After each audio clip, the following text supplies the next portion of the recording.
Hello everybody, welcome to the Geeks Handbag, coming to you from somewhere in the middle of nowhere. I hope you're keeping well. And today I'm going to be taking a look at the new Doctor Who annual for 2025.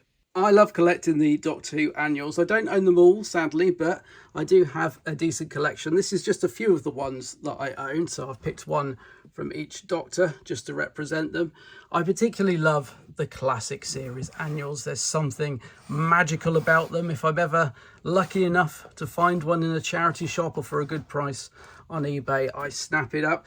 And of course, as the years have gone by, I've collected the more recent annuals, which have been a bit hit and miss, but they still have a certain charm to them. So let's see, how does the latest 2025 annual compare with the rest?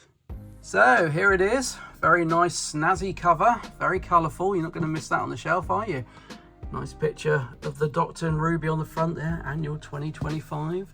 Oh gosh, more colour.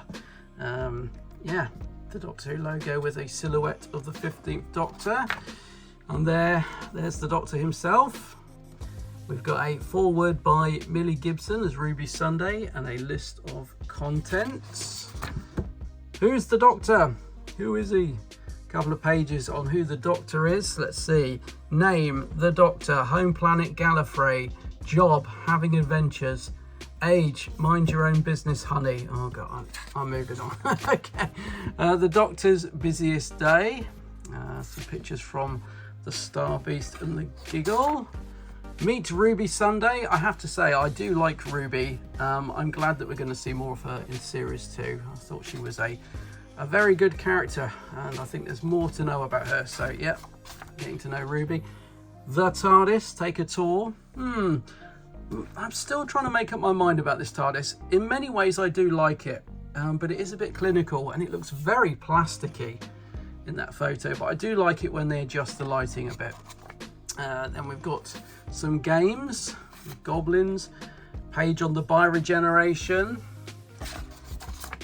the Goblin King, so more content about the Legend of Ruby Sunday there. Oh, that's the Church of Ruby Sunday, wasn't it? Sonic Screwdriver. Again, still trying to make up my mind about that Sonic. I don't know if I like it or not. 101 things you can do with a Sonic Screwdriver. My word, like what? Let's just pick one at random. Create a screen to show tech specs. Okay. The Bogeyman. Oh dear, 2 pages on Space Babies. I couldn't stand Space Babies, sorry, but I thought it was dreadful. Friends versus foes. This is more like it. A word search. I do love a word search. Redheads United. Some text messages between Donna Noble and Melanie Bush. What does it say? Ever wondered what the Doctor's old friends say about him when he's not there? Take a sneaky look at Donna and Mel's messages. It's a bit random, isn't it? The Meep and the Wraith Warriors. Oh, I do like the Meep. So a couple of pages on that. Maestro from the Devil's Chord. So a bit there about them and the music. Maestro's meddling, some sort of Sudoku. Rocket Janice, the lyrics to the Goblin song, just in case you want to sing along to that. The Toy Maker, Neil Patrick Harris. I thought he was very good, actually. Quite like that story. Slightly let down by the quick wrap up at the end. But anyway, Boom, very random, just a couple of pages on the episode Boom. Unit HQ, so a bit about Unit and the characters. So Kate Lethbridge-Stewart, Shirley Bingham, Melanie Bush, the Vlinks.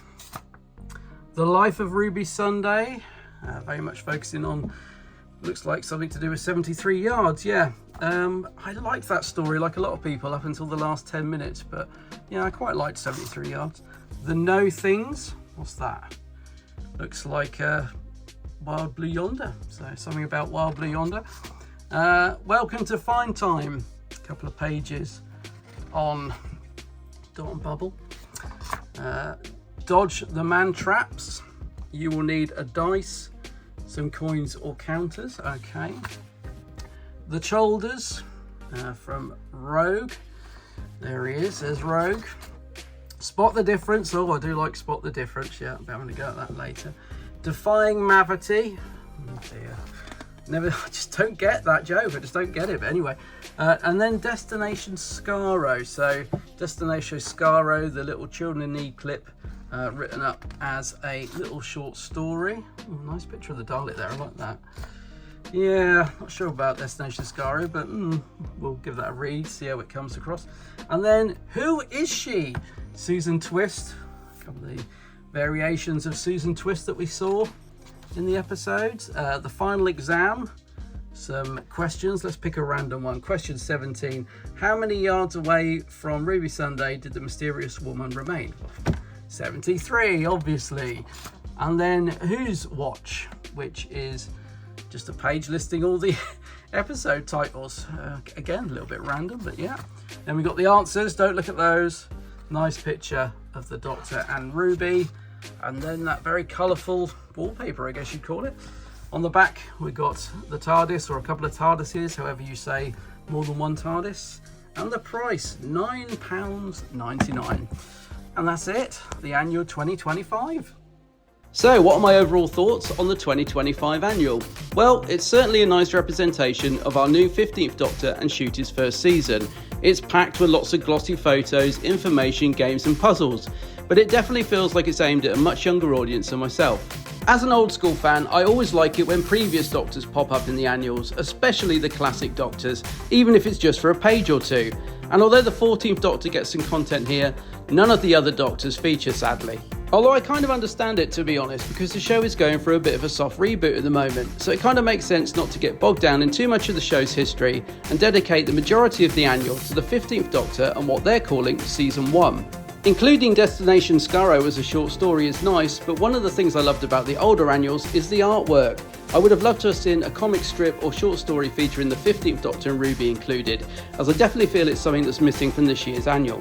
Over the years, the annuals seem to have got thinner and thinner, and therefore the £9.99 price tag may seem a bit steep, but if you shop around, I'm pretty sure you can find it cheaper. So to sum up, it's a nice enough annual, colourful and bright, and it'll definitely appeal to the fans of this latest era of the show.